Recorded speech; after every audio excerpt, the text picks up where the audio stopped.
past week, North Korea made headlines by threatening to launch a nuclear attack on U.S. targets in Hawaii, in Guam, and even on mainland U.S. cities like Austin, Texas. Now, it's obvious to anybody who's familiar with North Korea's military capabilities that this would be a suicidal move. If they were foolish enough to follow through with such threats, North Korea would be reduced to a pile of smoldering rubble within a week. Understanding this, it would be easy to write off this saber-rattling as a desperate and poorly thought-out attempt to get attention. This is how the mainstream is painting it, and there may be some truth in this view. But let's look a little bit deeper.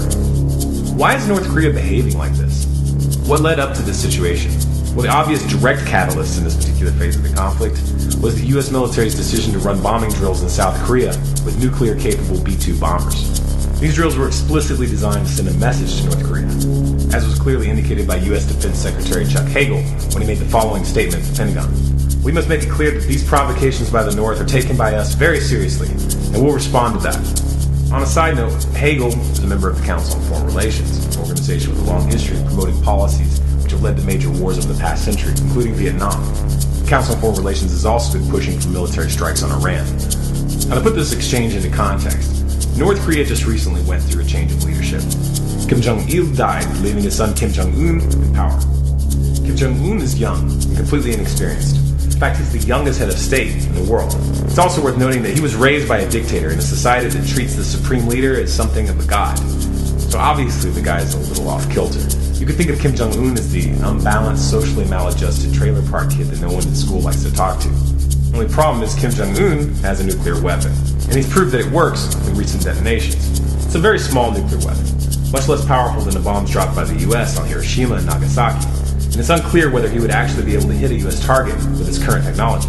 To put this in perspective, we have a socially maladjusted kid with a .22 pistol who's fired off a few rounds behind his trailer. The United States in this scenario has played the part of Earl, the local trailer park bully.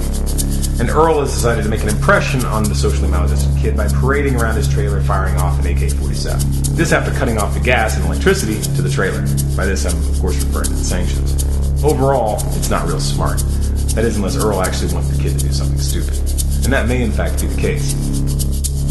Now, these bomber drills by the U.S. are only the latest in a series of aggressive measures taken against North Korea.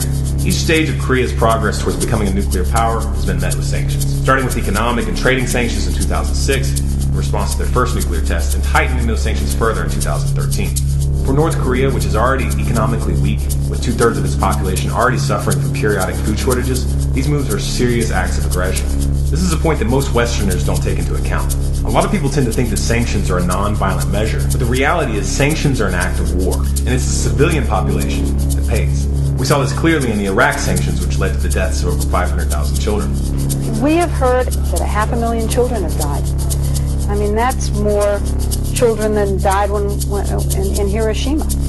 And you know, is the price worth it? I think this is a very hard choice, but we think the price is worth it. To bring this closer to home, imagine, for example, that the European Union decided to convince the UN to impose sanctions on the U.S.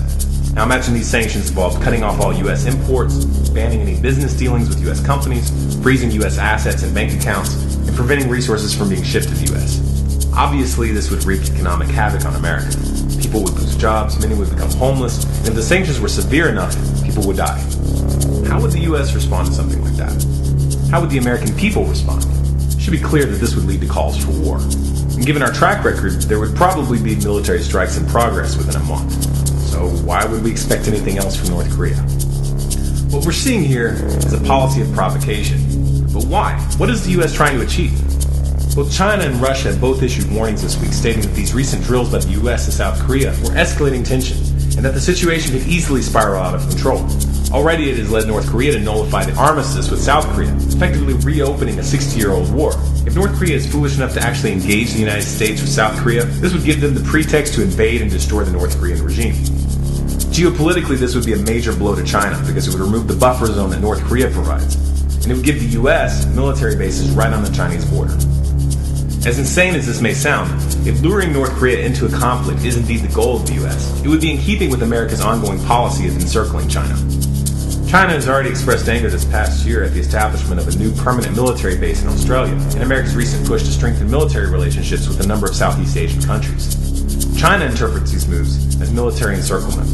And Obama seemed to confirm that this was the case when he stated in 2011 that there will be times when Beijing does not play by the rules, and the U.S. will send a clear message that they need to be on track in accepting the rules and responsibilities that come with being a world power. Meaning, do what we say or else? It's kind of hard to see how that would be interpreted any other way. Viewed by itself, this may seem like a return to Cold War tension and maneuvers. However, when looking at the big picture, it becomes clear that this is part of a larger escalation towards a global conflict. Operation Dagger is already underway, and the U.S. is positioning itself in 35 African countries. In Syria, the U.S. has now stated openly that it's going to begin aiding the rebels to help oust Assad. Of course, the U.S. has been aiding the rebels covertly for some time now, so this just represents an escalation. All the while, a new round of saber-rattling towards Iran begins. To understand the driving force behind these events, please watch my mini-documentary entitled The Road to World War III. If you'd like more content like this, please subscribe to this channel, Storm Clouds Gathering, on YouTube. We have new prepared videos on Monday and Wednesday, and we now have a live YouTube broadcast at Tuesday, 9 p.m. Eastern. For updates and bonus content, please follow us on Facebook, facebook.com/Storm Clouds Gathering, on Twitter at Collapse Updates, and our website, stormcloudsgathering.com.